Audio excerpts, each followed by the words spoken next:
हर बार लाश लाल सूटकेस में ही।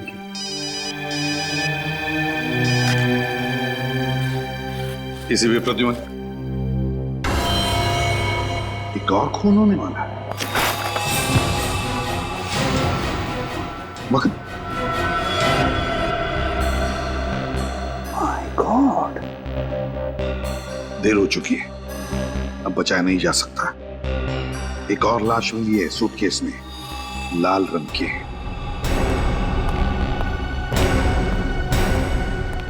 वाघमारे, तुमने उस लड़की को ध्यान से देखा?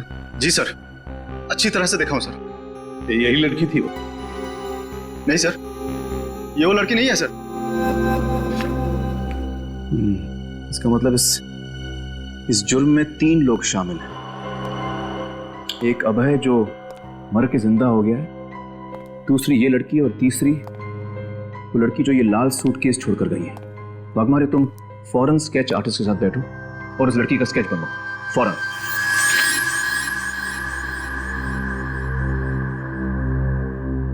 सर, यही है वो लड़की जिसने पुलिस स्टेशन के बाहर वो लाल सूटकेस छोड़ा था।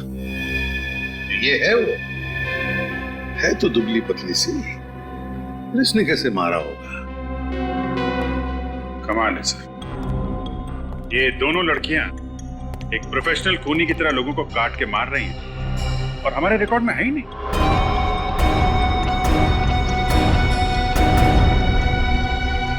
और ये अभिजीत जिसकी लाश मिली, ये कौन है? ताज्जुब की बात है सर, ये भी एक पुलिस इंस्पेक्टर थे सर। ये भी वहीं? जी सर, वहीं। ये भी वहीं उसी पुलिस स्टेशन में काम करते थे जहां पे पहले दोनों। फिर जरूर ये तीनों के तीनों एक ही केस पर काम कर रहे होंगे। कोई तो है जिसने इन तीनों से बदला लिया है। सब कुछ वैसे ही का वैसे ही है। वही मोडस ऑपरेंडी जो अभय का था। जैसे अभय लाशों को काटता था। लेकिन अभय साइकोटिक था, अकेले ही काम करता था। उससे ये 2 लड़कियां कहां से मिली और उससे क्या जरूरत पड़ गई इन 2 लड़कियों की? काफी सालों बाद वापस आया है, कमजोर पड़ गया होगा तो ढूंढ लिए 2 रिश्तेदारों। सर, उसका कोई परिवार नहीं था। कोई परिवार नहीं था? ये 2 लड़कियां तो हमारे लिए अनजान हैं, पर अभय को तो हम जानते हैं। एक बार अभय मिल जाए तो लड़कियां भी मिल जाएगी। बस अभय को ढूंढना चाहिए। सर, पिछली बार मैंने उसे पकड़ा था, इस बार भी ये काम मैं ही करूं।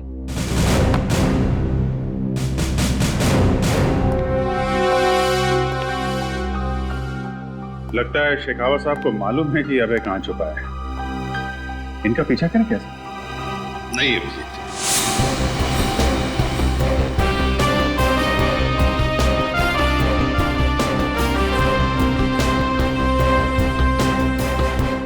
अच्छा, तो आप लोग आसपास ही रहते हैं? जी साहब। फिर तो आप जानते होंगे कि जगह है किसकी। साहब, ये जगह सुंदर नाम के एक लकड़हारे की हुआ करती थी। सुंदर नाम का लकड़हारा? जी साहब, कुछ साल पहले उसकी मौत हो गई, तब से ये जगह खाली पड़ी है। उसका कोई रिश्तेदार या फिर दोस्त वगैरह इस जगह को लेने नहीं आए? सुंदर के आगे पीछे कोई नहीं था। वैसे भी वो किसी से ज्यादा बातचीत नहीं करता था, इसीलिए तो उसने गांव से दूर ये जगह बनाई। और अब ये जगह उन खूनियों के काम आ रही है। अच्छा, एक बात बताइए, आपके गांव में पानी का साधन क्या है? कहां से आता है पानी? पहले तो हम लोग पास की शीतल नदी का पानी इस्तेमाल करते थे, मगर बांध बन जाने की वजह से अब पानी गांव में नहीं पहुंच पा रहा।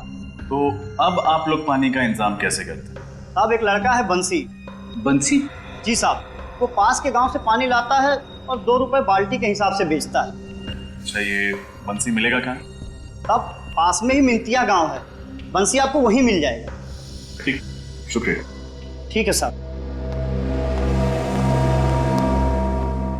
सचिन, एक बात देखी, ये वाला कमरा बिल्कुल गंदा है। जमीन पे धूल, दीवारों पर मकड़ी के जाल, लेकिन वो अंदर वाला कमरा बिल्कुल साफ है। एग्जैक्टली। और कमरे को देख के पता चलता है कि सफाई हाल ही में हुई है। और साफ सफाई के लिए पानी की सप्लाई उस बंसी ने की होगी। ये तो मिंतिया गांव जाकर बंसी से ही पता चलेगा।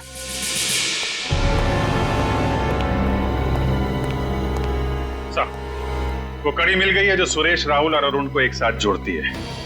ये रही उस केस की फाइल जिसमें तीनों एक साथ काम कर रहे थे। 2009 में अनिकेत नाम की इंडस्ट्रीज का खून हुआ था और उसमें उसके मैनेजर आकाश को गिरफ्तार किया गया था। और ये केस फटाफट सॉल्व हो गया था, सारे सबूत आसानी से मिल गए। मगर लोगों का कहना है कि ये सारे सबूत प्लान किए गए थे ताकि आकाश को गिरफ्तार किया जा सके। ठीक है, आकाश ने जेल में आत्महत्या कर दी। हाँ सर, शायद जेल जाने का अपमान सह नहीं पाया हो। तो हो सकता है ये आकाश निर्दोष था और उसकी मौत का बदला लेने के लिए उसका कोई दोस्त या रिश्तेदार इन पुलिस वालों को मार रहा हो। इस आकाश के परिवार वालों का पता लगाना पड़ेगा।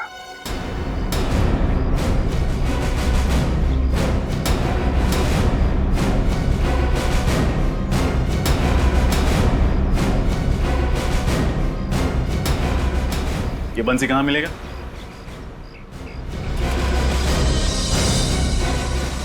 भाई साहब, ये बंसी मिलेगा कहाँ?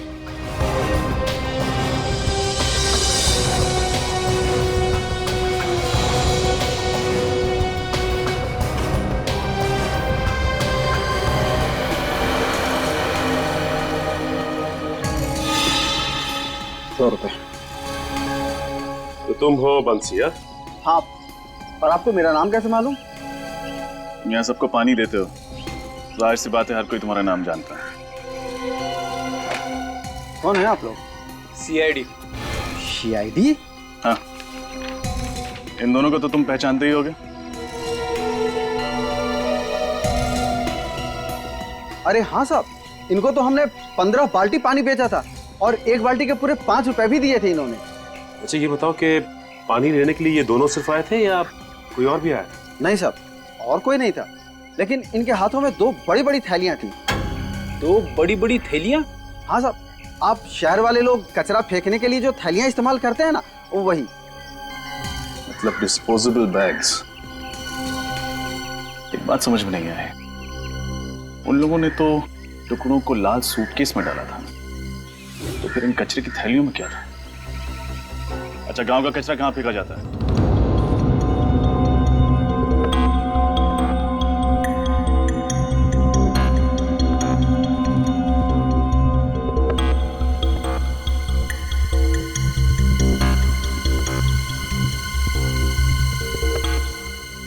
बीस दिन बाकी है और उतने ही पैसे बचे हैं। और ये मकान मालिक कभी भी आ जाएगा पैसे मांगने।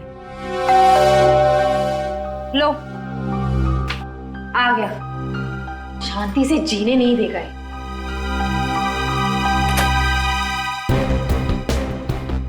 इंस्पेक्टर शेखावत फिर?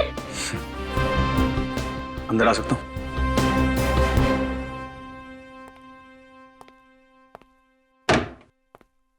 वैसे ये मुस्कान देखकर तो डर लग रहा है। बिना मतलब के तो पुलिस वाले हंसते भी नहीं। अभय कहाँ है? अभय तो मर चुका है, फिर ये सवाल करने का क्या मतलब? मैंने पूछा अभय कहाँ है?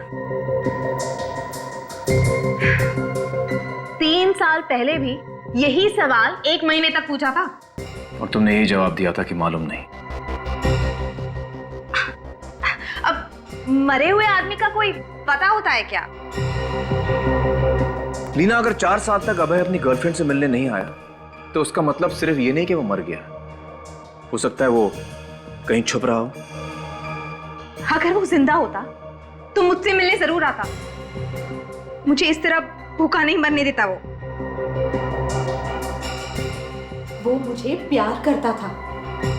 मुझे भी ऐसे ही लगता था। वैसे उसकी शक्ल तो याद है ना तुम्हें? अबे, बॉम्बे पुणे हाईवे पे एक ढाबे पे देखा गया। देखने वाले ने ये स्केच बनाया। अभय जिंदा है, वापस आ गया।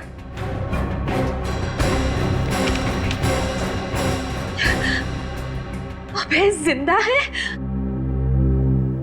ताज्जुब है तुमसे मिलने नहीं आया। शायद भूल गया होगा।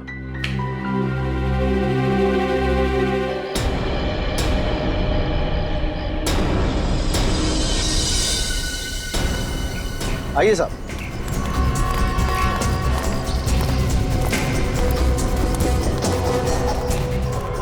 ये रहा साहब, पूरे गांव का कचरा यहीं फेंका जाता है। देखो उन दोनों के हाथ में कौन सी 2 थैलियां थी?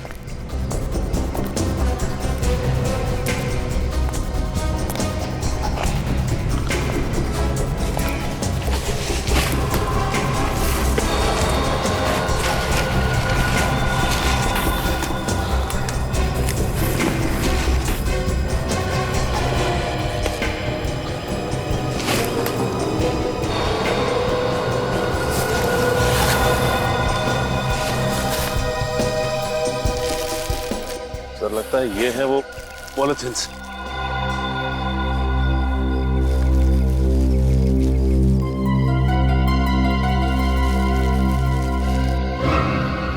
कपड़ों पर तो खून लगा हुआ है। खून से सने हुए कपड़े, जरूर ये कपड़े उन लाशों के हैं।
ये तो होना ही था।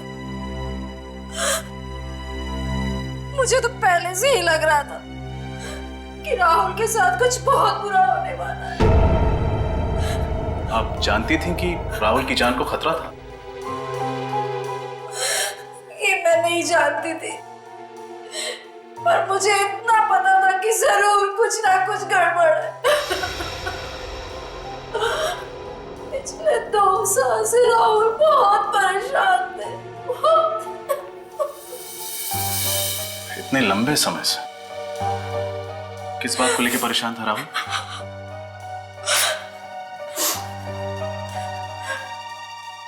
शायद मुझसे कुछ गलत काम हो गया था, जिसकी वजह से उनकी आत्मा उनके जमीर पे एक बोझ सा छाया हुआ था। गलत काम?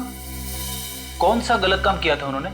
ये तो मुझे नहीं पता, लेकिन पैसों के लिए उन्होंने अपने ईमान को धोखा दिया था।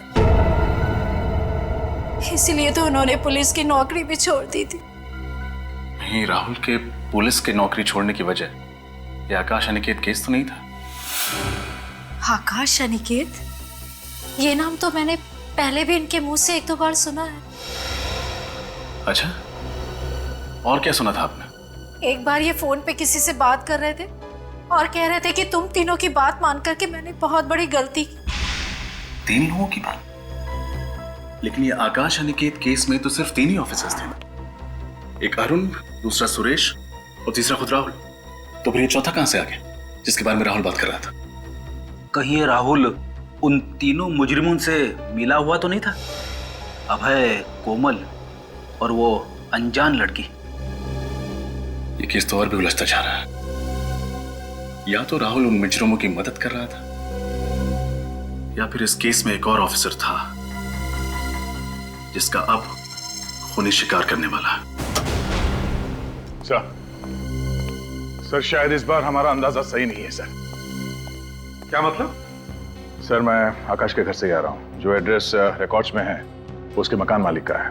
मकान मालिक का कहना है कि आकाश अनाथ था उसके माँ बाप नहीं थे और ना ही उसकी शादी हुई थी। तो फिर दया कोई दूर का रिश्तेदार होगा या फिर कोई करीबी दोस्त हो? नहीं सर, मकान मालिक के हिसाब से जब वो वहां पे रह रहा था उससे मिलने के लिए कोई नहीं आता था और उसके मौत के बाद भी कोई सामान ले जाने के लिए नहीं आया। तो फिर ये कौन निकल पड़ा आकाश को इंसाफ दिलाने के लिए? सर इस दूसरी लड़की के बारे में पता चल गया है कौन ये दूसरी लड़की? इसका नाम रीटा है सर। और हैरानी की बात तो ये है कि ये उसी कॉलेज में लाइब्रेरियन का काम करती थी जहां अरुण जी जाने वाले थे अपनी मौत से पहले। ये रीटा उसी कॉलेज में लाइब्रेरियन का काम करती थी? उसी कॉलेज में? तो फिर इसमें हैरानी की कोई बात नहीं पूर्वी, हैरानी की कोई बात नहीं। ये सारा सोच समझ के बनाया हुआ प्लान है। पहले अरुण को बुलाया गया कॉलेज में, फिर सुरेश को बुलाया गया चैरिटी ट्रस्ट के ऑफिस में और फिर राहुल को अवार्ड्स फंक्शन में। कॉलेज में काम करती थी ये रीटा और चैरिटी ट्रस्ट में कोमल, और तीनों को वहां बुलाने का मकसद था तीनों का खून करना। और सर अफसोस, तीनों बार ये तीनों खूनी कोमल, रीटा और अभय अपने मकसद में कामयाब रहे। अभय, और अगर ये अभय आजाद घूम रहा है तो जरूर अपने पुराने दोस्तों से मिलता होगा, जरूर अपने पुराने दोस्तों से मिलता होगा। इस अभय की गुत्थी सुलझानी पड़ेगी।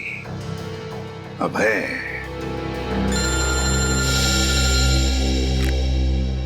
हाँ साळुंखे,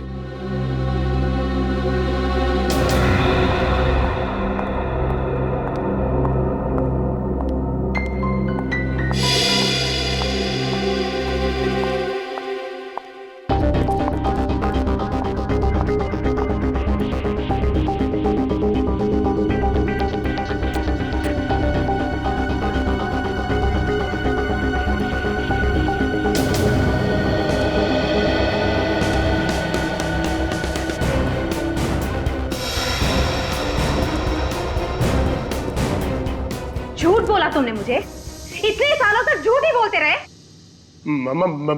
मैं क्यों झूठ बोलूंगा? मैंने तो वही कहा जो सच है। अरे भला मैं चुप! अभय जिंदा है।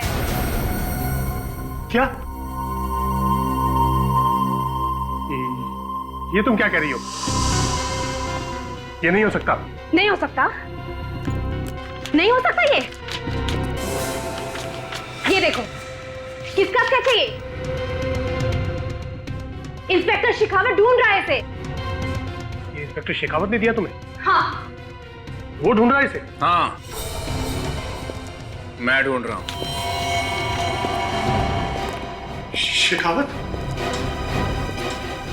पूरा 29 जुलाई 2008 को तुमने अभय के खिलाफ गवाही दी थी, स्टेटमेंट लिखवाया था मेरे ही पुलिस स्टेशन में, और आज तुम इससे पूछ रही हो कि अभय जिंदा या नहीं? क्यों? इससे क्यों? धोखेबाजी की सजा मालूम है ना? मैं जिंदा रहना चाहता था, अभय मुझे जान से मार देता। इसका मतलब तुम जानते थे कि अभय जिंदा है? हाँ सर, वो उस आग में बच गया था। उसके बाद वो सीधा मेरे पास आया और उसने मुझसे कहा कि तेरी वजह से मुझे सजा हुई है, अब तू ही मुझे बचाएगा, वरना मैं तुझे जिंदा नहीं छोड़ूंगा। मैं क्या करता सर? 4 साल तक तुमने एक मुजरिम को पनाह दी, उसकी मदद की, उसके साथ साथ तुम भी गुनहगार हो। बताओ वो कहाँ है? वो मेरे कांदीवली वाले घर में रह रहा है सर।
सर, कपड़ों पे जो खून लगा हुआ है, इन सब का डीएनए मैंने टेस्ट करवा लिया है सालून के हिसाब से।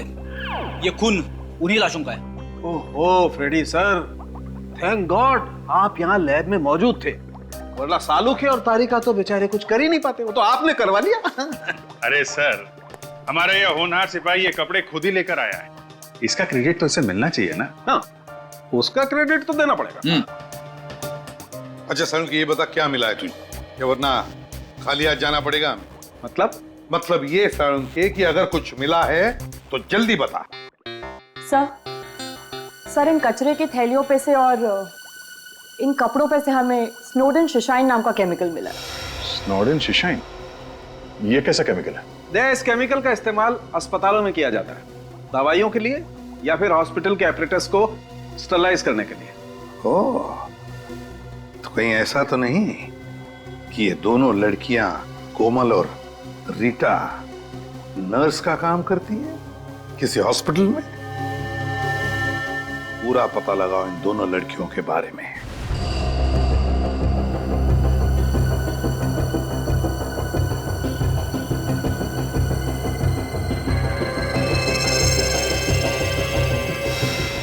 इन दोनों फोटो को ध्यान से देखिए। इसका नाम कोमल है और इसका रीटा। देखा इन्हें? हाँ, अभी कुछ ही दिनों पहले तो रखा है यहाँ पे इन्हें नर्स के जॉब के लिए। ग्रेट, जरा बुलाइए ना। लेकिन क्या बोलूं, कौन मिलने आया है? कुछ मत कहिए, बस बोलिए कि रिसेप्शन पर जरूरी काम है। सीआईडी? कुछ गड़बड़ है क्या सर?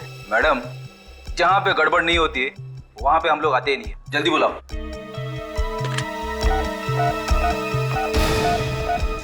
अलका, कोमल और रीटा को फौरन बुलाओ, it's urgent.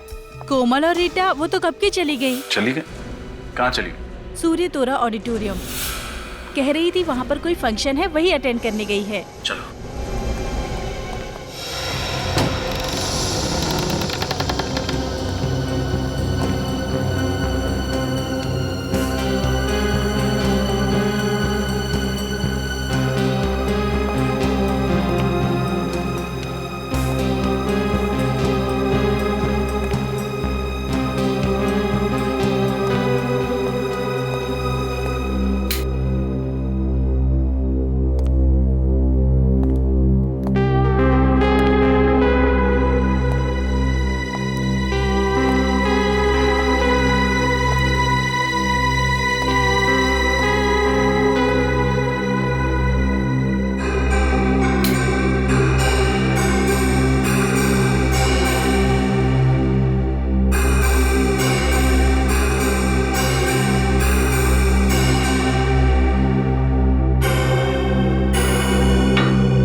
Vikram, पीपलापुर jail.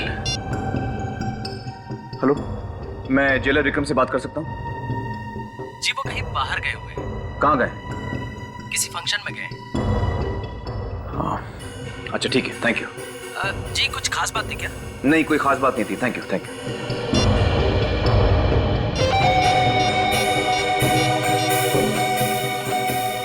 Hello ACP साहब, मैं शेखावत बोल रहा हूँ। सर, किसी चौथे आदमी का खून होने वाला है, जेलर विक्रम कुमार। वो इस वक्त किसी फंक्शन में जा रहा है। और हमें भी पता चला कि कोमल और रीता किसी ऑडिटोरियम में जाने वाली है। ये वही फंक्शन होगा जहाँ पर जेलर विक्रम गया है। मुझे डर है वहाँ उसका खून नहीं हो जाए। सर, ये ऑडिटोरियम कहाँ पर है? ये है गोरेगांव वेस्ट में सूर्य तोरा ऑडिटोरियम। लेकिन शेखावत, हमें वहाँ पहुँचने में कम से कम 40 मिनट लगेंगे। सर, मैं 10-15 मिनट में पहुँचता हूँ। मैं जेलर विक्रम को कुछ नहीं होने दूंगा।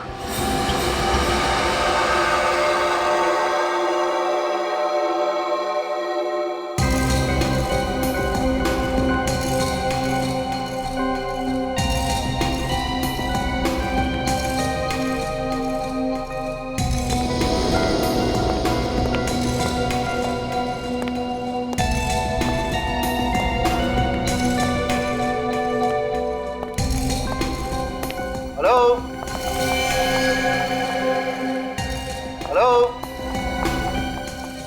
नमस्ते सर। नमस्ते। हम आपका इंतजार कर रहे थे। ओह, थैंक यू वेरी मच। पर यहाँ पर कोई दिखाई नहीं दे रहा। सारे लोग ऑडिटोरियम में बैठे। ओह, आई एम सॉरी। मुझे लगता है मैं काफी लेट हो गया। जी सर, एक्चुअली आप काफी लेट हो गए। चलिए ना, जल्दी चलते हैं। या प्लीज चलिए।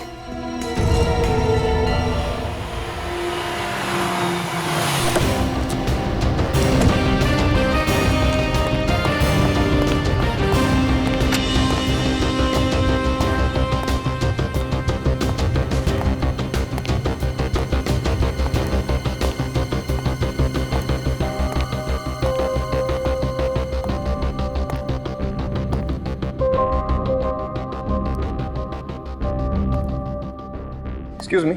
यस। यहाँ पे कोई फंक्शन होने वाला था ना? जो फंक्शन होने वाला था वो तो कैंसिल हो गया है। पर हम लोग यहाँ पे काफी देर से खड़े हैं, ज्यादा लोगों को मालूम नहीं है, इसलिए हम यहाँ पे वेट कर रहे हैं।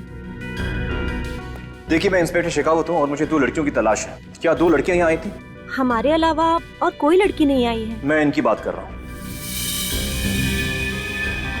हाँ सर, आई थी। कहाँ है? करीबन 1 घंटे पहले आई थी और बोल रही थी कि थक गई है, शायद वेटिंग रूम में वेट कर रही है। इस वक्त है वो लोग? ये तो मालूम नहीं है सर। मालूम नहीं। वेटिंग रूम कहाँ पर है? 2nd floor. Thank you.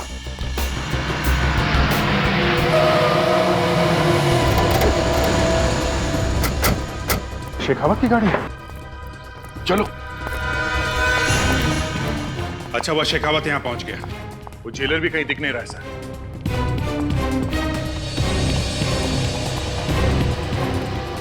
समझ में नहीं आता, कोई और भी तो नहीं है यहाँ पर? हाँ सर, कोई दिख नहीं रहा है। सर, यहाँ पे तो फंक्शन का कोई नामो निशान है ही नहीं। विनीत, पूर्वी, तुम लोग उस तरफ जाओ। अभिजीत, दया, इस तरफ। सर। श्रेया, तुम मेरे साथ आओ।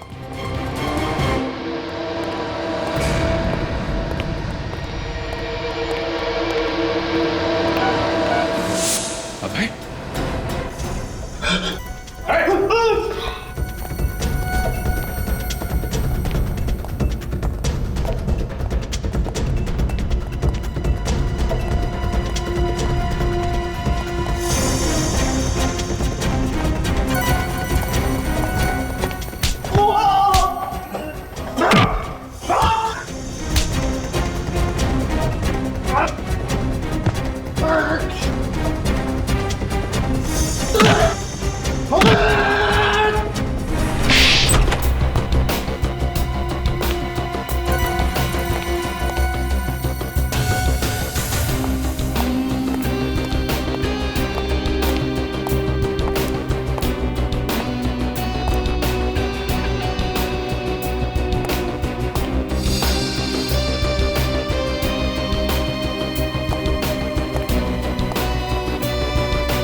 लगता है जेलर को बेहोश कर दिया गया है।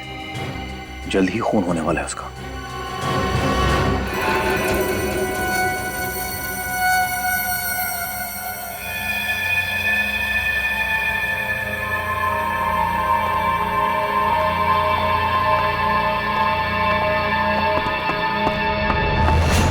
ठहरो।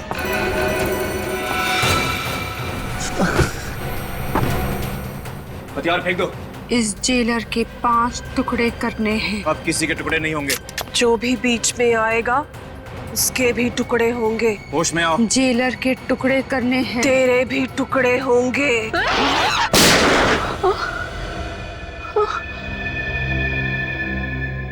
ये मैं कहाँ हूँ? तुम्हारे हाथों से एक और गुनाह होने वाला था। शेखावत, यहाँ पे गोली चली है? हाँ सर, ये 2 लड़कियां हिप्नोसिस में थी। इनको होश में लाने के लिए मुझे गोली चलानी पड़ी। अच्छा, तो ये वो 2 हैं जो लोगों को काटने में लगी थी। हथकड़ियां पहना दो इन्हें। और ये जेलर विक्रम कुमार। विक्रम? विक्रम? शेखावत, ये रहा तुम्हारा अभय। बहुत ताकत है इसमें। हाँ, ये टुकड़े करने का सिलसिला इसी ने शुरू किया था। फिंगरप्रिंट्स। मैंने कुछ नहीं किया, कुछ नहीं किया मैंने। मैं तो सिर्फ देख रहा था। थैंक यू शेखावत, तुम्हारी मदद से ये केस सॉल्व हो गया। सर मुझे नहीं लगता कि ये केस अभी तक पूरी तरह सॉल्व हुआ है। क्या मतलब? ये दो लड़कियों का तो मैं समझ सकता हूं, मैंने इनको रंगे हाथों पकड़ा है, लेकिन मुझे नहीं लगता कि ये 3 खून के पीछे अभय का कोई हाथ है। मगर ये भी तो रंगे हाथों पकड़ा गया था। हाँ, तुम्हें इसके घर से वो फाइलें वगैरह भी तो मिली थी ना? वो फाइलें ऐसे सजा के रखी गई थी ताकि मुझे आसानी से मिल जाए और हमारा शक उस पर चला जाए। ये तो एक डिस्टर्ब्ड आदमी है सर, जब भी जुनून चढ़ता है, पागलपन चढ़ता है, बाहर निकलता है और खून कर देता है। तो फिर कैसे कह सकते हो कि इसने खून नहीं किया? सर क्योंकि 3 साल पहले जितने भी खून इसने किए, उन सब लोगों में कभी कोई रिश्ता, कोई संबंध कभी नहीं होता था। लेकिन इस दफा तीनों पुलिस वाले हैं और तीनों एक ही पुलिस स्टेशन में काम करते थे, और ये 2 लड़कियां हिप्नोटाइज थी। सर मुझे शक है कि कोई इन तीनों से अपना काम करवा रहा है। और जो हिप्नोटिज्म जानता है। Yes sir. अबे आजकल क्या तुम किसी डॉक्टर के पास जा रहे हो या किसी अस्पताल जा रहे हो? हाँ, जब वैन खाई में गिरी थी मेरे सर में चोट लग गई थी, मुझे कुछ याद नहीं रहता, इसीलिए डॉक्टर के पास जाता हूँ। कौन से अस्पताल में? हॉस्पिटल बनाला। और उसी अस्पताल में तुम दोनों नर्स हो, राइट? जी सर। अबे तुम्हारे डॉक्टर का नाम क्या है? एक्सक्यूज मी मैम, आपका एक साइन चाहिए।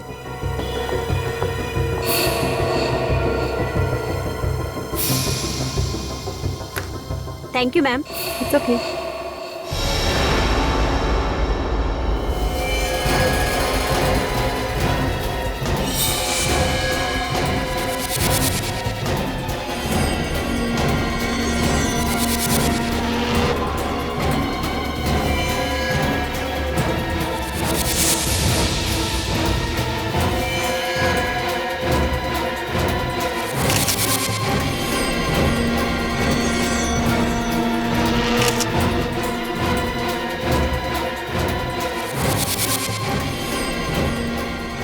जेलर यहाँ क्या कर रहा है? अब तक तो इसे ऊपर पहुंच जाना चाहिए था। लगता है कोमल और रीटा ने पूरा खेल बिगाड़ दिया है। अब मुझे ही कुछ करना पड़ेगा। अरे क्या हुआ आपको? मेरा सर फटा जा रहा है और चक्कर भी आ रहा है डॉक्टर, और उल्टी जैसा भी महसूस हो रहा है डॉक्टर। प्लीज डोंट वरी, मैं हूं ना, मैं सब ठीक कर दूंगी। मैं सब ठीक कर दूंगी। अब चलिए मेरे साथ। तबीयत खराब है, आंखें भी बारी बारी हो रही। कोई चिंता नहीं, मैं सब ठीक कर दूंगी। बी अ गुड बॉय, यहाँ चुपचाप लेट जाओ। वेरी गुड, एक अच्छे बच्चे की तरह चुपचाप लेट जाओ। एक इंजेक्शन से कितना शरीफ बच्चा बन गया है। शराफत का इनाम मिलेगा तुझे। इनाम? क्या इनाम मिलेगा? जरूर इनाम मिलेगा। Now be a good boy और गिनती गिनो, उल्टी गिनती गिनो। 100, 99, 98, 97,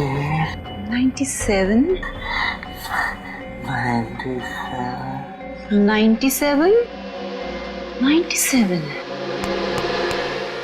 काटूंगी इसे, अब मैं मार दूंगी इसे।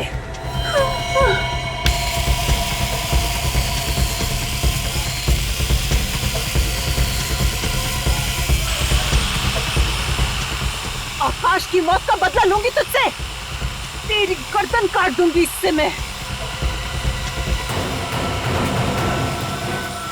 अच्छा अच्छा, 100 फेंक दो। ये लोग को नहीं मार सकते तुम। हटो हटो, 100 फेंक। हट जाओ तुम लोग पीछे। नहीं डॉक्टर आशा, एक एक को काट डालूंगी मशीन मैं। दीजिए हमें। इसे मरना ही पड़ेगा। नहीं, ये मर के रहेगा। आशा में हटो हटो पीछे, तुम सब हट जाओ। पीछे हटो वरना तुम अच्छा, सबको मेरी काट बात तो- डालूंगी मैं। इसकी गर्दन में काट के रहूंगी। अरे हट जाओ हट जाओ। नहीं, देखिए। इसे तो मरना ही होगा। मैं मरते दम तक नहीं भूल सकती कि इन तीनों ने मासूम से आदमी को झूठे केस में फंसा दिया।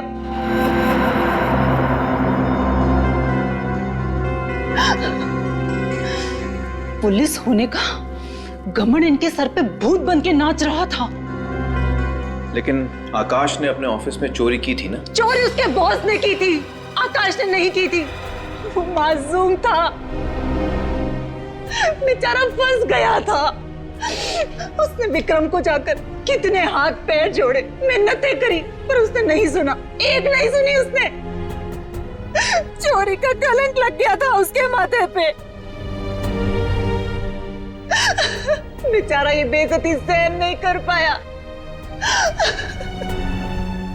और शर्म के मारे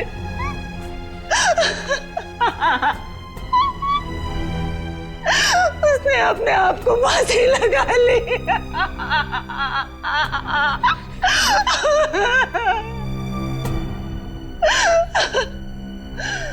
हम दोनों ने शादी के सपने देखे थे, क्या क्या सपने नहीं देखे थे। उसके लिए अफसोस है हमें। और एक दिन अचानक कहीं से अभय मेरे हॉस्पिटल आ गया। तभी मैंने सोच लिया था कि इन चारों का खून करके मैं अभय के सर पे डाल दूंगी। मैंने ठीक उसी तरह इन सबको जैसा अभय काटा करता था। देखिए, आकाश के साथ जो हुआ वो वाकई बुरा हुआ। इस तरह से इन चारों को सजा देने का तुम्हें कोई अधिकार नहीं था।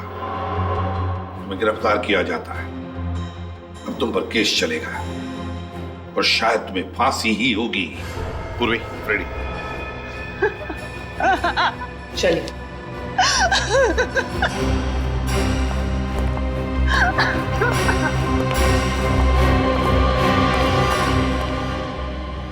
केस बहुत जल्दी सुलझ गया शेखावत। इस बार वाकई थैंक यू वेरी मच। आप फिर याद कीजिएगा सर। Good luck. फिर मिलेंगे। Sure. Daya, thank you so much. कुछ कर यार।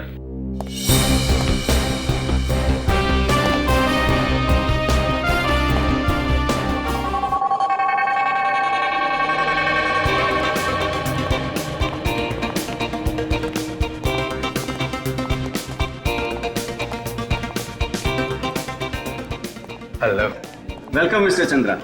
Welcome ma'am. आप लोग अगर इस एग्जीबिशन में नहीं आते तो मुझे बिल्कुल अच्छा नहीं लगता। भला क्यों नहीं आते मिस्टर विमल? इनफैक्ट हर साल हमें आपके पेंटिंग एग्जीबिशन का इंतजार रहता है। Thank you so much. Please चलो। सुमित, बहुत लोग आए हैं। मुझे तो लगता है कि इस साल भी हमें वैसा ही रिस्पॉन्स मिलेगा जैसा पिछले साल मिला। वाह नीलेश, कितनी खूबसूरत खूबसूरत पेंटिंग है। आज मैं इनमें से एक पेंटिंग जरूर खरीदूंगी। हाँ, क्यों नहीं। वाह, क्या हो गया, रुक क्यों गई? नीलेश, ये कितनी खूबसूरत पेंटिंग है, देखो इसे। अदिति, ये पेंटिंग तो मुझे कुछ समझ में नहीं आई, फ्रैंकली स्पीकिंग। वही तो मुझे पसंद है। This is too good. Nilesh, ये पेंटिंग मुझे जरूर चाहिए। इसको बुक कर दो, इससे पहले कोई और ले ले। ओके बाबा, ओके। आओ सुमित और विमल से बात करते इस बारे में। आओ।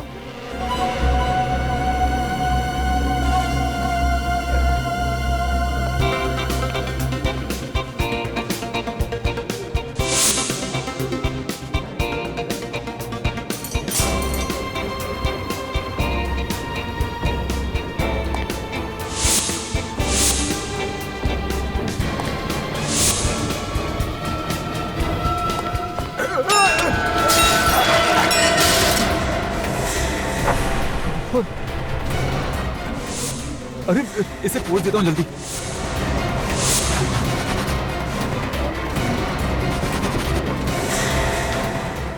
ये तो ऑयल पेंट नहीं है। ऑयल पेंट होता तो निकलता नहीं। ओह माय गॉड, तुमने ये पेंटिंग खराब कर दी। ये कौन है? एक्चुअली मेरा पैर फिसल गया था और इसी वजह से मेरी कोल्ड ड्रिंक इस पेंटिंग पर गिर गई थी। लेकिन देखिए आप, यहाँ पर खून है। एक तो तुमने पेंटिंग खराब कर दी, ऊपर से बकवास कर रहे हो। अरे मैं सच कह रहा हूँ, विश्वास कीजिए आप मेरा। ऐसा कीजिए, आप खुद देख लीजिए। यहाँ देखिए, ये यहाँ पर।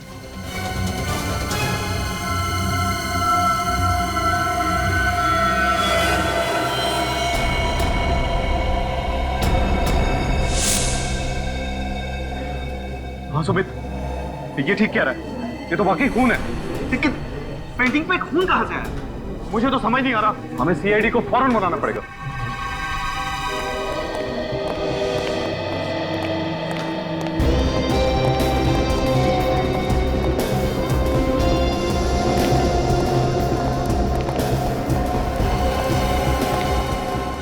सुमित।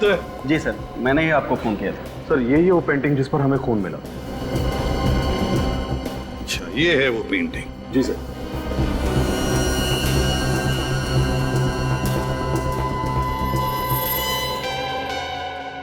ये क्या है?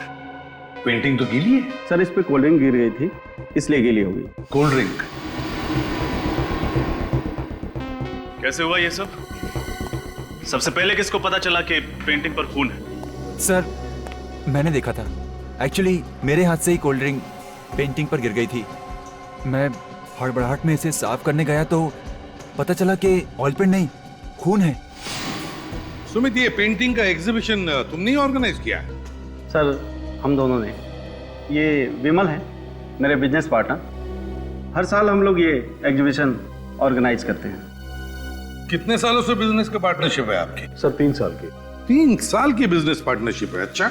सब बाकी सारी पेंटिंग्स पर पेंटर का नाम और उस पेंटिंग का दाम भी लिखा है, पर इस पेंटिंग पर ऐसा कुछ भी नहीं लिखा। पेंटिंग्स को एग्जीबिशन में डिस्प्ले करने से पहले आपने अच्छी तरह से जांच नहीं की? क्यों जांच नहीं की? क्यों नहीं की जांच? जब इतने बड़े एग्जीबिशन में सेलिब्रिटीज आने वाले थे, वीआईपीज आने वाले थे, हैं? इतनी लापरवाही? सर हमने खुद एक एक पेंटिंग चेक की थी। यहाँ पे जितनी भी पेंटिंग्स लगी हैं उन आर्टिस्ट की लिस्ट है हमारे पास। हाँ सर, हमने 40 पेंटिंग्स मंगवाई थी और सारी पेंटिंग्स अच्छे से जांच परख करने के बाद ही मेरे स्टाफ ने गोडाउन में रखी थी। हाँ, लेकिन ये वाली जो पेंटिंग है ये उसमें नहीं थी सर। रजत, जरूर पेंटिंग की अदला बदली हुई है। अदला बदली जरूर हुई है। सर हो सकता है इनके चेक करने के बाद जब इन्होंने गोडाउन भिजवाया पेंटिंग्स को, तो गोडाउन में किसी ने पेंटिंग बदल दी। हो सकता है। गोडाउन चेक करो, देखो अगर 40 पेंटिंग्स यहां पर है तो 41वां पेंटिंग गोडाउन में ही होना चाहिए। शायद उसी पेंटिंग के जगह पर ये खून वाली पेंटिंग लगाई है। पूर्वी, तुम भी जाओ। सर वैसे तो मैं आर्ट के बारे में ज्यादा कुछ नहीं जानता, मगर ये पेंटिंग देख के तो कुछ भी समझ में नहीं आ रहा है। ये पेंटिंग है? हाँ फ्रेडी, ये पेंटिंग ही है। इस पेंटिंग को गौर से देखो। ये पेंटिंग बनाने में आर्टिस्ट ने अलग अलग तरीके इस्तेमाल किए हैं, अलग अलग तरीके से पेंट किया है। ये देखो, यहां लगता है कि पेंट छिड़का है, तो यहां देखो, यहां लगता है कि पेंट ऐसे फेंका है। ब्रश के स्ट्रोक्स भी हैं। इसे देखकर लगता है कि आर्टिस्ट का दिमाग अस्थिर था, अनस्टेबल। ये देखो, ये बच्चे का चेहरा, रोता हुआ बच्चा। इसका एक ही मतलब निकलता है फ्रेडी, जरूर इस आर्टिस्ट के बचपन में कोई बुरा हादसा हुआ होगा जिसकी वजह से उसने खून से पेंटिंग बनाई, खून से। तुम्हारे यहाँ के पेंटिंग्स और पेंटर्स सबकी लिस्ट चाहिए हमें। Okay sir. हाँ, हमने पूरा गोडाउन चेक किया। हाँ, कोई पेंटिंग नहीं मिली। कोई पेंटिंग नहीं मिली? मतलब हमारा शक सही निकला, असली पेंटिंग गायब है। आपके और आपके स्टाफ के अलावा और किसी ने हाथ लगाया था इस पेंटिंग को? सर हम किसी को भी हाथ नहीं लगाने देते। किसी को भी नहीं? जी नहीं। मेहमानों को भी नहीं? जी नहीं। काम करो, विमल और सुमित और उनके पूरे स्टाफ मेंबर्स सबके उंगलियों के निशान ले लो। उंगलियों के निशान? वो किस लिए सर? फ्रेडी, जिसने भी ये पेंटिंग यहां पर लगाई होगी उसकी उंगलियों के निशान तो आए ही होंगे इस पर, है ना? तो बस वो उंगलियों के निशान बाकी सारे लोगों की उंगलियों के निशान के साथ मैच करके देखेंगे, पता चल जाएगा। इसे फोरेंसिक लैब भेज दो। हाँ चलो, और जैसे ही कुछ पता चले हम आपको बता देंगे।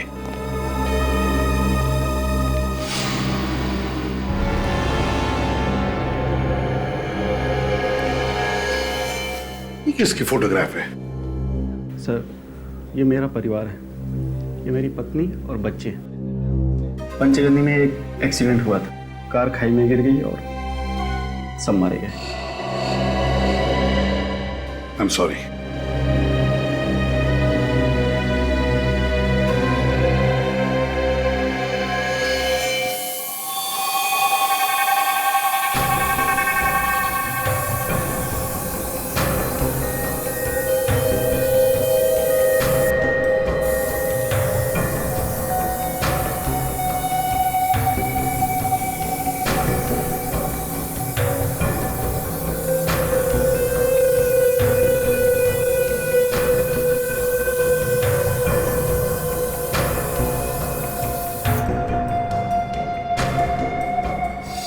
देखा बस, इसका मतलब वाकई ये पूरी की पूरी पेंटिंग खून से बनी हुई है, इंसान के खून से। क्या? इंसान के खून से? हाँ, पूरी पेंटिंग। मगर इतना सारा खून उसके पास आया कहां से होगा? वही तो, ऐसी पेंटिंग कोई शौक के लिए नहीं बनाता। एक और बात ऐसी पता लगी है बॉस, जिसे जानोगे तो आप सब लोग हैरान हो जाओगे। लेकिन क्या? ये जो पूरी पेंटिंग है, हाँ, ये जिस खून से बनी है वो किसी एक इंसान का खून नहीं। क्या? एक इंसान का नहीं? हाँ, हमने टेस्ट किया था, पता चला कि कम से कम 3 लोगों का खून मिला हुआ है इस पेंटिंग में। 3 लोगों का खून? हाँ बॉस, 3 अलग अलग ब्लड ग्रुप का खून है इस पेंटिंग में। My God. एक और बात यार, साउंड के तू सारी बातें एक साथ क्यों नहीं बताता? बताता। जो खून इस पेंटिंग में मिला है, उन तीनों खून में ड्रग थी। तीनों के ब्लड सैंपल में ड्रग मिला? कौन सा ड्रग साउंड के? एक कंपाउंड है जिसे कैमोबेल कहते हैं। कैमोबेल? अब ये कैमोबेल क्या चीज है? ये कैमोबेल अगर दिन में 2 बार लिया जाए तो 24 घंटे तक भूख नहीं लगती। और इस कैमोबेल का इस्तेमाल किस लिए किया जाता है? जिन लोगों को कम से कम समय में अपना ज्यादा से ज्यादा वजन घटाना होता है, वो लोग इस दवाई को लेते हैं। लेकिन ये दवाई आसानी से नहीं मिलती है। बहुत ही गिने चुने मेडिकल स्टोर पे दवाई मिलती है, वो भी डॉक्टर के प्रिस्क्राइब करने के बाद। ऐसा क्यों सर? वो इसलिए क्योंकि ये दवाई सेफ नहीं है, इसके साइड इफेक्ट्स हैं, इसलिए इसे खुलेआम बेचने पर पाबंदी लगा दी गई। मगर सर, उन लोगों को ये ड्रग्स लेने की जरूरत क्या होगी? डॉक्टर साहब, वाकई ये तीनों वजन घटाना चाहते थे या बात कुछ और ही है? बात कुछ और ही है दया।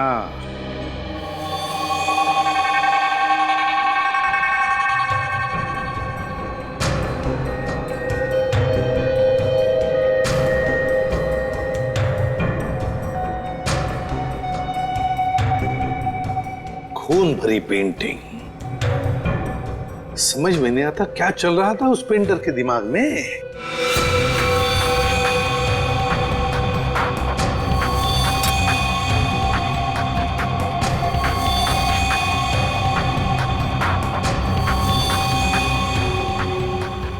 मुझे तो ये पेंटिंग बहुत अजीब लगती है। तो गौर से देखिए सर, चारों तरफ ये खून फैला हुआ है, किसी भी चीज को कोई ठोस आकार नहीं दिया गया। ये काम तो किसी नौसिखिया का ही लगता है।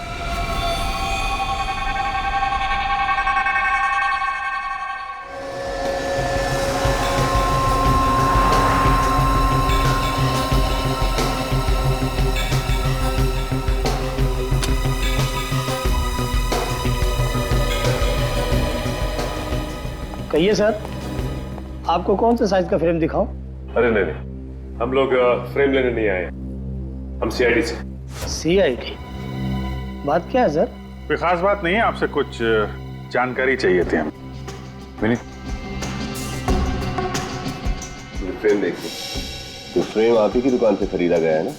सर, ये एक स्पेशल डिजाइन है, ये सिर्फ हमारे ही कारीगर बनाते हैं। Very good. अब ये बताइए कि ये फ्रेम किसने और कब खरीदा था? एक आदमी था साहब, करीब 7 दिन पहले वो आया था, काफी जल्दी में भी था साहब। अच्छा, आप जानते हैं उसे? नहीं साहब, मैं पहचानता नहीं हूँ। वो पहली बार हमारी शॉप में आया था, कोई हमारा रेगुलर कस्टमर नहीं था। तो फिर नाम याद है आपको उसका? नहीं साहब, नाम तो नहीं।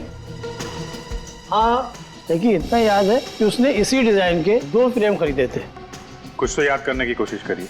वो दिखता कैसा था, क्या कपड़े पहना था, उसका हुलिया कैसा था? इतना तो याद नहीं है सर, पर हाँ, इस फ्रेम को खरीदने वाले कस्टमर का कुछ रिकॉर्ड है मेरे पास, मैं चेक करता हूँ। हाँ प्लीज।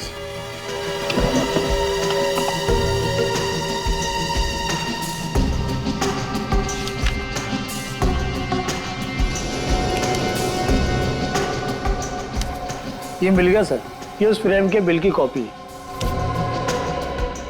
रितेश, सिर्फ नाम लिखा, एड्रेस क्यों नहीं लिखा? साहब उसने कहा था कि फ्रेम तैयार हो जाने पर मैं उसको फोन कर दूं, वो खुद आकर यहाँ से फ्रेम ले जाएगा। तो फिर आपने उसका नंबर तो लिखा होगा ना कहीं पे? यहाँ साहब उसी बिल के पीछे है ना। अच्छा, ये उसी का नंबर है? ये उसी का। Thank you. अब पता चल जाएगा ये रितेश है कौन, जो खून से पेंटिंग बना रहा है।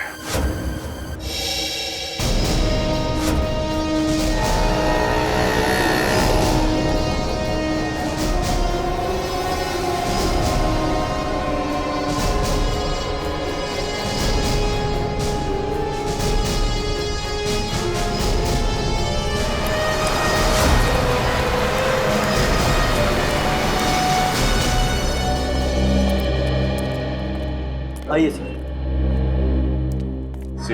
सीआईडी? बोलो साहब, क्या चाहिए आपको? क्या मोबाइल? कैमोबेल? हमारी दुकान में ऐसी कोई दवाई नहीं मिलती साहब। ये कैमोबेल ड्रग का नाम सुनते ही आपके पसीने क्यों छूटने लगे? हैं? आप इतने हड़बड़ा क्यों गए? कौन घबरा रहा है साहब, मैं तो अपना काम कर रहा हूँ साहब। देख, सच बता दे वरना मेरी मदद कीजिए साहब, मैं बहुत मुसीबत में हूँ। ये सब नाटक क्या कर रहे हो? सच सच बताओ, बात क्या है? यार किसी ने मुझे धमकी दी थी सर, कैमोबेल का इंतजाम करने के लिए मुझे मजबूर किया गया था। मजबूर किया गया था? कैसी मजबूरी? उसने मुझे कहा था कि अगर मैं 2 दिन में कैमोबेल का इंतजाम नहीं करूंगा तो वो मेरे पूरे परिवार को मार देगा साहब। मैं बहुत डर गया था साहब, मैं बहुत डर गया था। अच्छा, ये इस आदमी का हुलिया तो याद है ना तुम्हें? है? नहीं बता सकता साहब, उसने मुझे सिर्फ फोन किया था। फोन नंबर है ना? मेरे मोबाइल में है सर, मैं अभी देख के बताता हूँ। सब इसी नंबर से उसने फोन किया था, यही नंबर है सर। रेडी, निकल, इस नंबर का पता लगाओ। ये नंबर है किसका? इस आदमी का पकड़ा जाना बहुत जरूरी है। और एक बात, डर के जीने की जरूरत नहीं है, समझे? आइंदा ऐसा कोई फोन आए तो सीआईडी को इन्फॉर्म करना, ठीक है?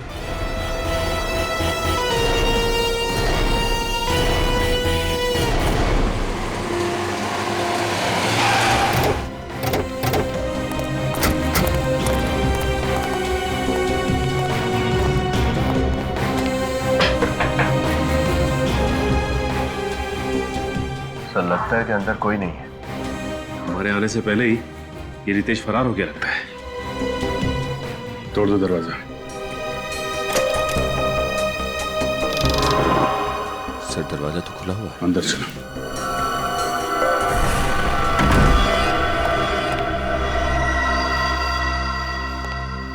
घर का तो सारा सामान बिखरा पड़ा है सर।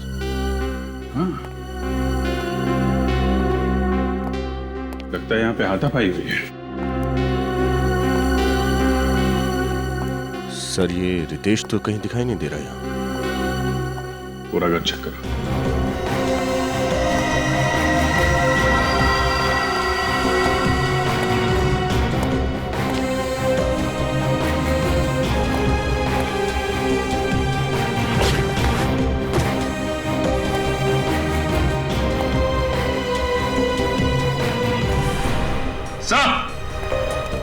हाँ सर। ये देखिए, ये सारी की सारी पेंटिंग इस बिस्तर के नीचे छुपाई हुई थी। और सर ये पेंटिंग भी उसी पेंटिंग की तरह जो एग्जीबिशन में मिली थी हमें, लाल रंग की।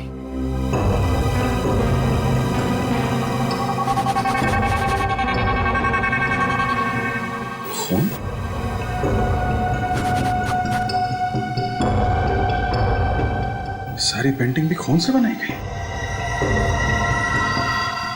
सर लगता है कि ये रितेश ये सारी पेंटिंग्स बना रहा है।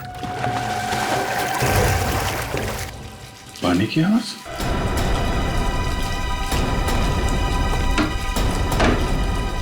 माय गॉड,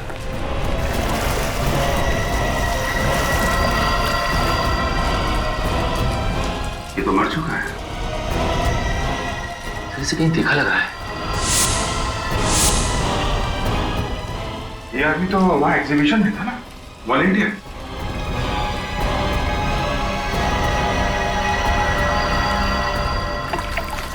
ये देखिए, ये इसके हाथ पे ये हल्का हल्का सा निशान।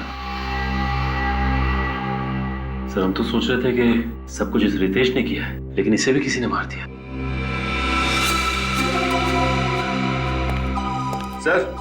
सर ये देखिए, खून के निशान। सर हो सकता है कि रितेश की हाथापाई हुई हो कातिल के साथ, और हाथापाई के दौरान उसका खून यहाँ पे लग गया हो। कातिल का भी खून हो सकता है। काम करो, इस खून का सैंपल ले लो और लाश को फोरेंसिक लैब भिजवाने का इंतजाम करो। हेलो, क्या?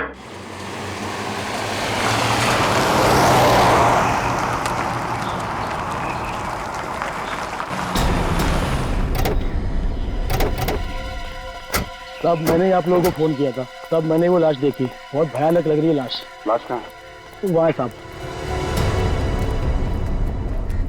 वो देखो। एक मिनट, आप यहीं रुकिए।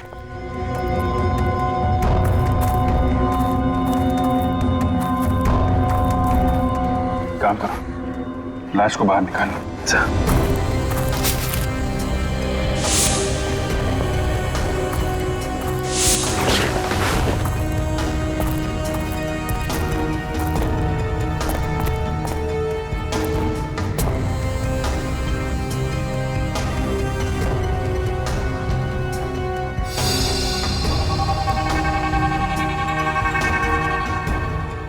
सर सच में ये लाश तो बहुत बुरी कंडीशन है।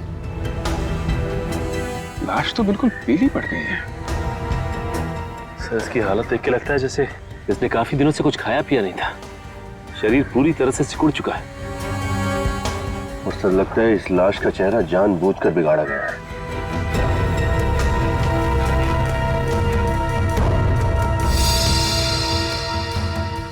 ये देखिए सर, इसके हाथ पे ये छोटे छोटे निशान हैं। लेकिन सर ये निशान है किस चीज के? कई बार इंजेक्शन लगने के बाद आसपास का खून जम जाता है। निशान तो इंजेक्शन के ही लगते हैं, मगर इतने सारे निशान। मगर सर ऐसे ही निशान रितेश की लाश पे भी थे। लगता है खूनी इंजेक्शन लगा लगा के खून कर रहा है। खैर, इसका जवाब तो डॉक्टर साळुंखे ही देंगे। मानना मुश्किल है, कोई भला ऐसा कैसे कर सकता है? हाँ सर, दोनों लाशें बहुत ही बुरी हालत में हैं। यार साळुंखे, तुम दोनों डिस्कस करोगे, हमें भी कुछ बताओगे? बॉस, इन दोनों के शरीर में जरा सा भी खून नहीं है। लगता है किसी ने इनके जीते जी सारा का सारा खून इन लोगों के शरीर में से निकाल लिया। शरीर में खून है ही नहीं। हाँ सर, और इसी की वजह से दोनों लाशें बिल्कुल काली नीली और फीकी पड़ गई है। अजीब बात है सर, विश्वास नहीं होता कि कोई इंसान किसी दूसरे इंसान के शरीर से उसके जीते जी सारा खून निकाल सकता है। इन दोनों के शरीर में इंजेक्शन के बहुत सारे निशान हैं। ऐसा लगता है किसी ने बार बार सुई घोंप घोंप कर इनके शरीर से सारा का सारा खून निकाला है। और खून की कमी की वजह से इस लड़के की मौत हुई है। और सर उस रितेश की मौत की वजह भी यही है। खून तो रितेश के शरीर में से भी निकाला गया, लेकिन मौत इसकी पानी में डूबने की वजह से हुई। इसके फेफड़ों में हमें पानी मिला है। सर ये खूनी वही आदमी है जो पेंटिंग बनाता है। हाँ अभिजीत, ये एक ही आदमी का काम है, उसी का। एक बात और बॉस, रितेश के घर के दरवाजे पर जो खून का सैंपल मिला था वो खून रितेश का नहीं है। यानी वो खून किसी और का है? या वो खून उसी का है, उसी का जो रितेश का खून करने आया था। रितेश के साथ हाथापाई में उसे चोट लग गई होगी, और वही खून दरवाजे पे लग गया होगा सर। मगर अभिजीत ये है कौन ये केमोबेल? पता लगाना पड़ेगा कि ये कौन है जिसने इस केमिस्ट को धमकी भरा फोन किया और ये दवाई मंगवा ली। सर मुझे तो आदमी पागल लगता है। कोई नॉर्मल इंसान ऐसी घिनौनी हरकत कैसे कर सकता है सर? किसी को भूखा रखना और थोड़ा थोड़ा करके खून चूस के उसे मार डालना। सर फिलहाल हमें 2 लाशें मिली है, लेकिन ये मुमकिन है कि उसने और भी लोगों को कैद करके रखा होगा। हाँ रखा ही होगा, वरना अपनी पेंटिंग बनाने के लिए पेंट यानी कि इंसानों का खून कहां से लाएगा वो? जिसने भी उस केमिस्ट को फोन किया है ना, वही हमें उस खूनी तक पहुंचाएगा, वही आदमी। सर हाँ सचिन, पता चल गया उस फोन करने वाले का? हाँ सर, जिस आदमी ने R&D मेडिकल स्टोर में फोन करके उस दुकानदार से बात की थी, उसका नाम रोहन है सर। रोहन? और पता?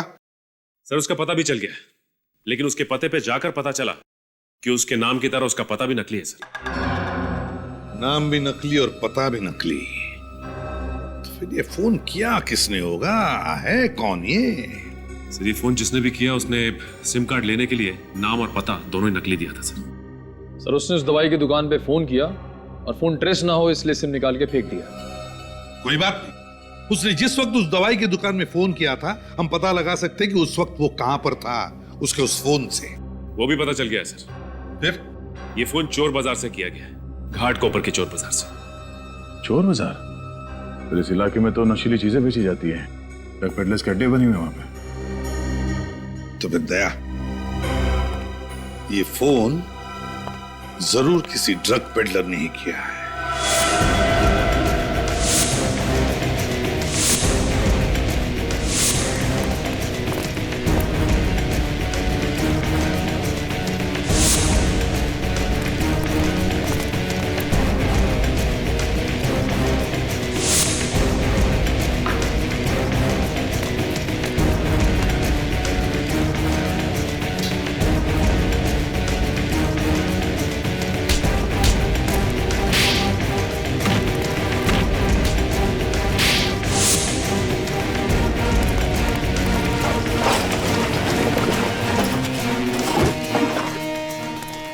ये ले, और सुन, किसी को बताने की जरूरत नहीं कि कहां से माल मिला। नहीं नहीं साहब, नहीं बोलिए।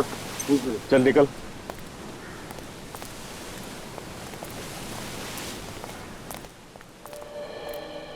अरे भाई अपने को दवा मांगता है, क्या मोबाइल मिलेगा क्या?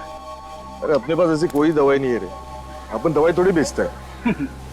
मना मत करना दोस्त, तुमको जितना पैसा चाहिए हम देने को तैयार है। अच्छा, कितना देगा? अरे अपन तो चलती फिरती बैंक है, कितना बनता है? ऐसा क्या? ये शाने, पहला पैसा बाद में माल। ठीक है, पैसा दिखाएगा हम, लेकिन पहले माल एक हाथ ले और एक हाथ दे। चलते फिरते बैंक? अच्छा है, चलो मेरे साथ। एक मिनट। हाँ बोल पकिया। अरे ये सीआईडी है, बच गए। क्या? हाँ। तुम लोग यहाँ पे रुको, मैं माल लेके आता। हाँ, इधर ही रुकने का।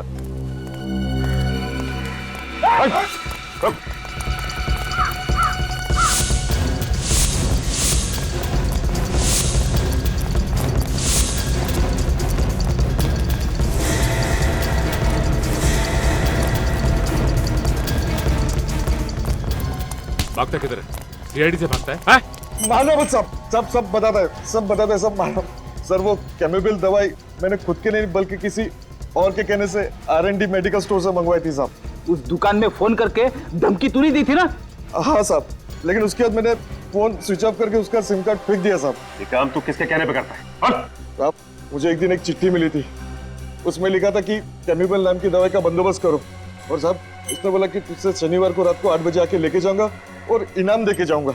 अच्छा, फिर वो दवाई लेने कौन आया था? साहब वो गाड़ी में आया, कांच खुली, माल लिया, पैसा दिया और चले गया साहब। तुमने गाड़ी तो देखी होगी ना, कौन सा मॉडल था? उसका नंबर कुछ तो याद होगा तुम्हें? गाड़ी का नंबर तो याद नहीं है, लेकिन साहब उसके हाथ में बड़ी सी घड़ी थी जिसका बहुत बड़ा डायल था साहब। कैसी थी वो घड़ी? बहुत झक्कास थी, माँ कसम ऐसा डिजाइन में कभी लाइफ में देखा नहीं साहब। उसके ऊपर बड़े अक्षर से क्यू लिखा हुआ था साहब। क्यों लिखा हो? उस घड़ी का रंग, उसका डिजाइन सब कुछ याद है तुम्हें? वो सब कुछ याद है सर। चलो फिर क्यू अक्षर का स्केच बनवाओ, पता चल जाएगा कि घड़ी कौन सी कंपनी की है। पूर्वी, तो घड़ी बनाने वाली कंपनी का नाम पता चला जिसका नाम क्यू से शुरू होता है? Yes sir. सर बस 4 कंपनियों के नाम मिले। 4 कंपनी? अब जरा देखो उन 4 कंपनियों में से वो कंपनी कौन सी है जिसकी घड़ी उस गुनहगार ने पहनी थी। एक बार वॉच कंपनी का नाम पता चल जाए सर, तो गुनहगार का भी पता चल जाएगा।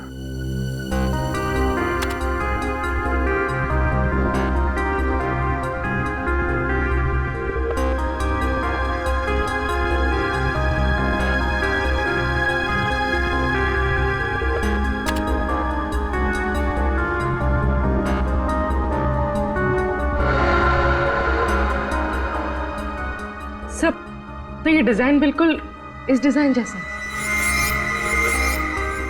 हाँ सर, ये क्यू का निशान तो बिल्कुल ऐसा ही है जैसा उस ड्रग पैडलर ने कहा था। कंपनी का नाम है क्वीनी। सर ये जर्मन ब्रांड है। अगर इस कंपनी ने हाल ही में अपने देश में ये घड़ियां बेचना शुरू किया है तो फिर इनकी दुकानें, इनके आउटलेट भी कम ही होंगे, है ना? और घड़ी भी काफी महंगी है सर। इतनी महंगी घड़ी है तो फिर सर खरीदने वाले लोग ज्यादा नहीं होंगे। हाँ, इस घड़ी की कंपनी की जितनी भी दुकानें हैं सब पे जाकर पता लगाना पड़ेगा कि किन किन लोगों ने ये घड़ी खरीदी थी और कब खरीदी थी। सर ये है क्वीनी वॉच कंपनी का ऑथोराइज आउटलेट। ठीक है, चलो अंदर चल के देखते हैं क्या पता चलता है।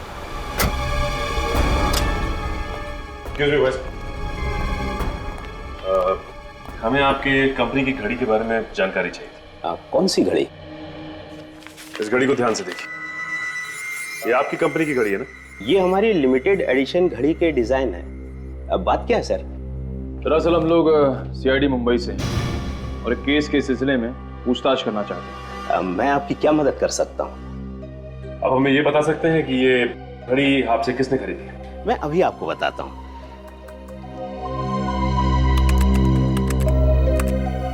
ये रही 6 लोगों की लिस्ट सर। ये शख्स कैसे हो सकता है? ये भला ऐसी साजिश क्यों रचेगा? इस साजिश के पीछे किसका हाथ है ये तो हमें पता चल चुका है, लेकिन साजिश के पीछे कारण क्या है ये इससे मिलने के बाद पता चल जाएगा।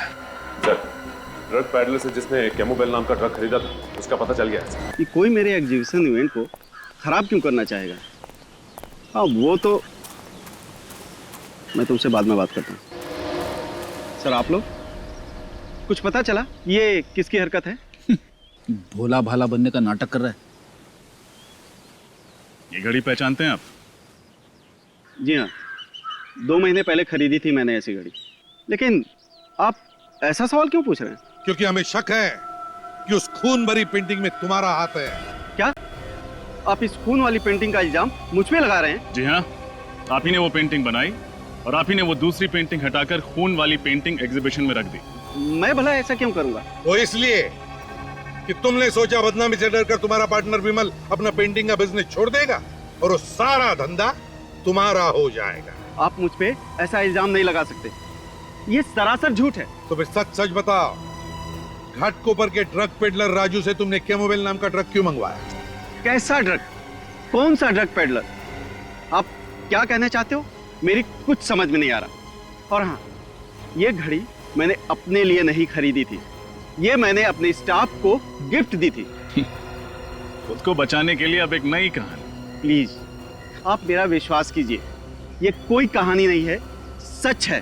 तुम्हारे स्टाफ मेंबर का नाम और पता चाहिए हमें।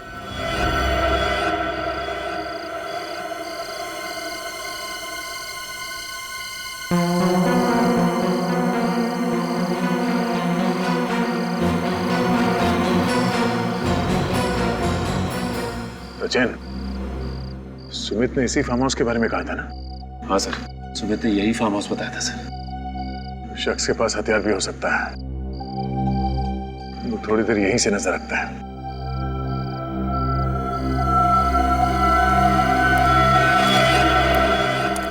कोई आ रहा है वहां से, पीछे।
का पेंटिंग यहां पे बनाता है।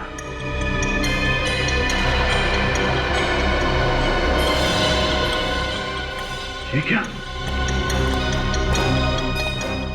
सुमित की पत्नी और बेटा? दूसरा बेटा कहाँ है? जरा हाथ खोलो। ये दोनों तो बेहोश है सर। हाँ?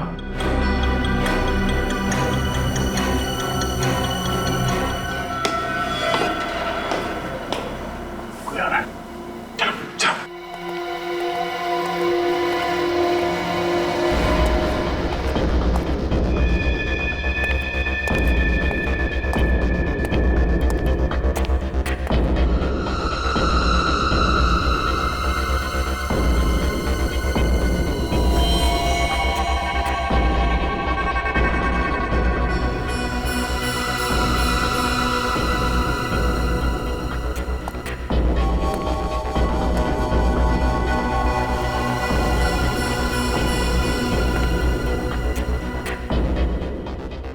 सुमित जी तो कह रहे थे कि उनकी पत्नी और दोनों बच्चे एक्सीडेंट में मारे जा चुके हैं। लेकिन सर उन्होंने ये भी तो बताया था कि उनकी लाशें अब तक नहीं मिली हैं। मतलब एक्सीडेंट हुआ ही नहीं था। इस पेंटर ने इन्हें यहाँ पे बंदी बना के रखा है। तो इसका मतलब इस पेंटर ने इन दोनों के शरीर से खून निकालकर उसी से वो पेंटिंग बनाई थी। और फिर इन्हें केमोबेल खिला के जिंदा रखा ताकि ये मर न जाए। हाँ बेटा, तेरा खून निकालो। देख, पेंटिंग बनाने का टाइम हो गया ना, तेरा खून नहीं निकालूंगा तो अभी पेंटिंग में रंग कैसे भरूंगा? हाँ? ला।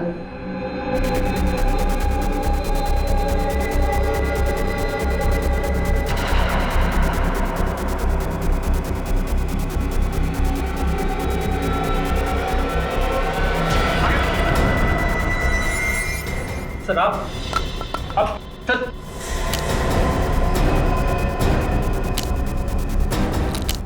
सर आपको सब कुछ सच सच बता दो सर। सर सब कुछ मैंने किया सर। सर सब कुछ मैंने किया सर। मैंने मारा है सर। सर मैं बता दो सर आप। रेडी निकल, जल्दी से खोलो इन्हें, हॉस्पिटल लेके जाओ।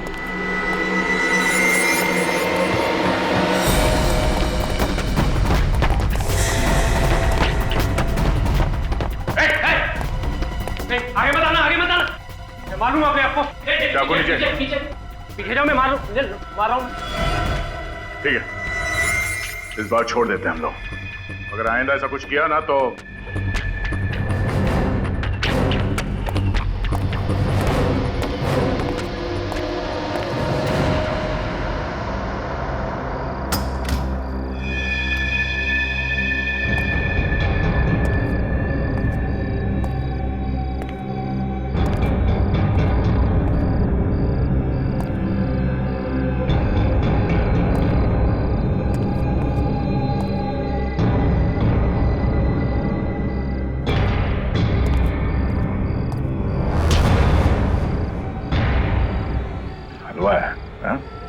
ऐसे ही छोड़ देंगे तुझे? तो सजा देनी है दे दो, अपने किए पे कोई अफसोस नहीं। मैं तो बहुत खुश हूँ। तुम खुश हो? सुमित जी की बीवी और 2 बच्चों का खून निकालकर उन्हें अधमरी हालत में रखा और बोलते हो खुश हो तुम? सुमित ने मेरे और मेरी परिवार के साथ जो जुल्म किया उसका क्या? क्या किया सुमित ने तुम्हारे परिवार के साथ? उसने मेरे पूरे परिवार को बर्बाद कर दिया, मार डाला उसने सबको, मुझे अनाथ कर दिया। ठीक से बताओ रघु, आखिर हुआ क्या था और कब हुआ था? बात आज से 12 साल पुरानी। तब हम लोग बहुत गरीब हुआ करते थे। मेरे बाबूजी ने सुमित से कुछ पैसे उधार मांगे थे मेरी बीमार माँ के इलाज के लिए। बाबूजी समय से कर्ज लौटा नहीं पाए, तो उन्होंने मोहलत मांगी। मोहलत की एवज में सुमित ने मेरे बाबूजी से गुलामों की तरह दिन रात काम करवाया। और जब इतने से भी उसका दिल नहीं भरा तो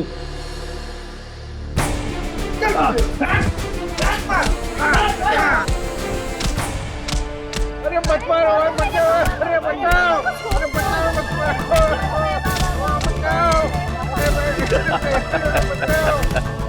आइए आइए, बचाओ, बचाओ, अरे बचाओ, अरे मत मारो, बचाओ।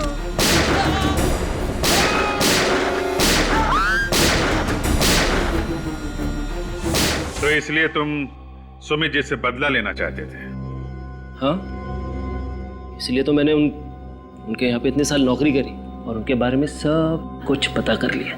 सुमित जी तुम पे भरोसा करते रहे और तुमने उनके भरोसे का फायदा उठाकर उनकी पत्नी और दोनों बच्चों को अगवा कर लिया। हाँ, और उसके बाद मैंने उनको किडनैप कर लिया, उनकी गाड़ी को खाई में धकेल दी। और तुमने उन्हें बंदी बनाकर एक खुफिया कमरे में छुपा के रख दिया। और फिर मैं उनका खून निकाल के अपनी पेंटिंग बनाता रहा। उन्हें कैमोबेल ड्रग देता रहा ताकि वो बिना कुछ खाए पिए जिंदा रह सके और मुझे मेरी पेंटिंग बनाने के लिए खून मिल सके। और फिर वो पेंटिंग मैंने सुमित की एग्जीबिशन में रख दी ताकि वो इस केस में फंस जाए, बदनाम हो जाए। और जंगल में जो लाश मिली थी वो तो सुमित के दूसरे बेटे की थी। बेचारा इतना कुछ झेल ही नहीं पाया, मर गया।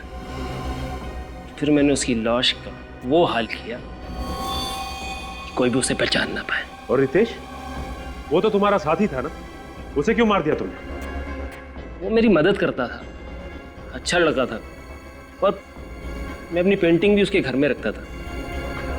लेकिन एक दिन उसे पता चल गया कि मैंने ये पेंटिंग खून से बनाई। वो मुझे धमकी देने लगा कि वो अपने बॉस को जाके सब कुछ सच बता देगा। तो अब बताइए ना कि मतलब ऐसे तो उसका क्या फायदा? हाँ? फिर उसके बाद मैंने उसे भी मार दिया। चल, इसकी दिमागी हालत कुछ ठीक नहीं लगती। हाँ दया, इसे इलाज की जरूरत है। रघु, सुमित को तो उसके किए की सजा मिलेगी ही मिलेगी, पर तुमने भी एक बहुत घिनौना जुर्म किया है और कोर्ट तुम्हें कभी माफ नहीं करेगा।